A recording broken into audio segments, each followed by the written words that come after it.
সুপ্রিয় শিক্ষার্থী বন্ধুরা, আসসালামু আলাইকুম। এম এস শামীম চ্যানেলের পক্ষ থেকে সবাইকে স্বাগত। আজ নবম শ্রেণীর গণিত বইয়ের 15 পৃষ্ঠায় সমাধান দেওয়া হলো।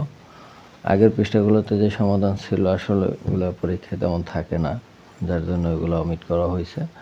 এখন আমরা দেখব 15 পৃষ্ঠায় কী আছে। প্রথম উদাহরণ 15, যে দুইটা আবৃত দশমিক ভগ্নাংশের গুণ, আবার দুইটা আবৃত দশমিক ভগ্নাংশের ভাগ, এই দুইটা জিনিস আজকে আমরা দেখব। এখন প্রথমে আছে 0.28, এটাকে, আর 42.18, এই দুটাকে সাধারণ ভগ্নাংশ প্রথমে প্রকাশ করতে হবে।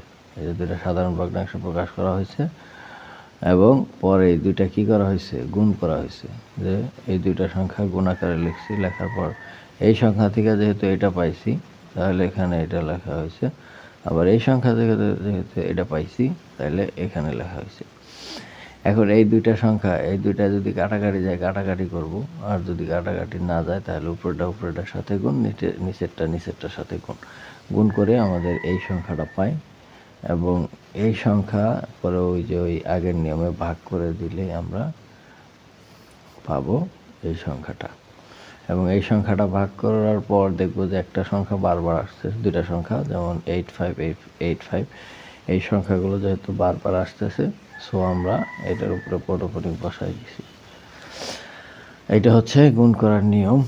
আর ভাগের নিয়মও একই, শুধু গুণের জায়গায় ভাগ চিহ্ন দিব এবং ভাগ দিয়া তারপরে এই জায়গাটাকে উল্টাই দিব, গুণ দিয়া উল্টাই দিছি, উল্টাই দেওয়া তারপরে কাটাকাটি, এবং কাটাকাটি যদি না যায় উপরেটার সাথে গুণ, নিচেরটার সাথে গুণ।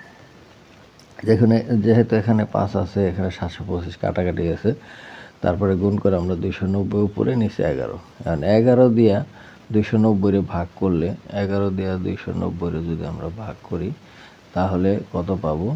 এই যে 26.36। এখন এই 36 বারবার আসতেছে, সো এটার উপরে পৌনঃপুনিক দিয়ে আমরা এখানে শেষ করে দিয়েছি।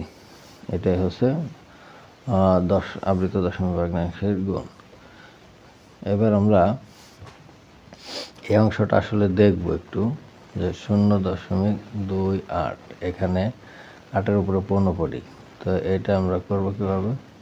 একটা টান দিব, তারপরে এই যে একটা প্রথমে পুরা সংখ্যাটা উঠাবো, বিয়োগ করবো যেটার উপরে পৌনঃপুনিক নাই ওইটা। আর নিচে হচ্ছে এই যে একটার উপর পৌনঃপুনিক, একটার জন্য 9, আর এখানে একটা খালি ঘর আছে তার জন্য 0। তাহলে এখানে কত হইল? 28 থেকে 2 গেলে হচ্ছে 26, আর নিচে হচ্ছে 90। এখন এটাকে কাটাকাটি 2 দেয় 45, আর এটা 13, তাহলে উপরে 13, নিচে 45। এই যে আমাদের এই সংখ্যাটা আসছে। এবার আমরা পরের সংখ্যাটা আবার করে দেখি। পরের সংখ্যাটা করলে কত আসে? 42.18।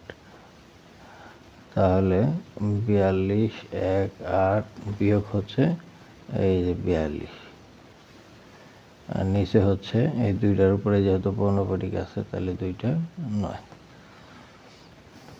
এখন এত থেকে যদি 42 বিয়োগ দেই তাহলে আমাদের আসবে 41.76, নিচে আসবে হচ্ছে 99। এখন এটা কাটাকাটি করলে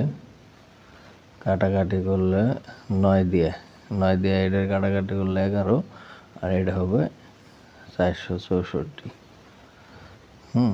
এখন আমরা পেলাম 464 ভাগ হচ্ছে 11। এখন এই 11 দিয়ে এটার ভাগ করলে আমরা এই এত সংখ্যাটি পাবো। তারপরে সাধারণ নিয়মে সাধারণ ভগ্নাংশ যেরকম আমরা গুণ করছি ওইভাবে গুণ করে আমাদের এই উত্তরটা আনতে হবে। তো এই ছিল আজকের ভিডিওতে। দেখা হবে পরবর্তী নতুন কোনো ভিডিও নিয়ে। সে পর্যন্ত সবাই সুস্থ থাকবে। ধন্যবাদ সবাইকে।